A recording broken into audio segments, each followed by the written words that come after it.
చాలా రోజుల నుంచి నాకు ఫ్రాన్స్ బిర్యానీ తినాలనిపిస్తుందని చెప్పి ఫ్రాన్స్ తెచ్చుకుంటున్నాను. నేను ఫ్రాన్స్ తెచ్చుకున్న ప్రతిసారి మా అమ్మ చేస్తే టమాటాతో కర్రీ వండుతుంది. లేదు అంటే గోంగూరతో కర్రీ వండేస్తుంది.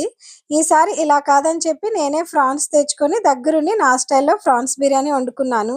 నా స్టైల్‌లో ఫ్రాన్స్ బిర్యానీ ఎలా చేస్తానో చూసేద్దురు రండి. ఫస్ట్ ఆయిల్ వేసుకున్న తర్వాత మీకు నచ్చిన బిర్యానీ సామాన్లన్నీ కూడా వేసుకొని అవి లైట్‌గా ఫ్రై అయిన తర్వాత కొత్తిమీర, పుదీనా, పచ్చిమిర్చి, క్యారెట్, టమాటా ఇంకా ఆనియన్స్ వేసుకొని అది కొంచెం ఫ్రై అయ్యాక ఫ్రాన్స్ వేసుకోవాలి. నేనైతే ఫ్రాన్స్ పచ్చివే వేసుకుంటాను.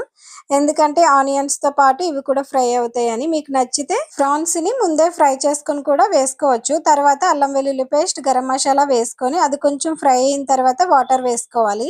నేను 2 గ్లాసుల రైస్‌కి 4 గ్లాసులు వాటర్ వేశాను. వాటర్ మరిగిన తర్వాత రైస్ వేసుకోవటమే. నేనైతే ఇలా వండుతున్నాను. మీరు కుక్కర్‌లో పెట్టుకుంటే గనక 3 విజిల్స్ వస్తే సరిపోతుంది. నా వీడియో నచ్చితే మాత్రం లైక్ కొట్టండి.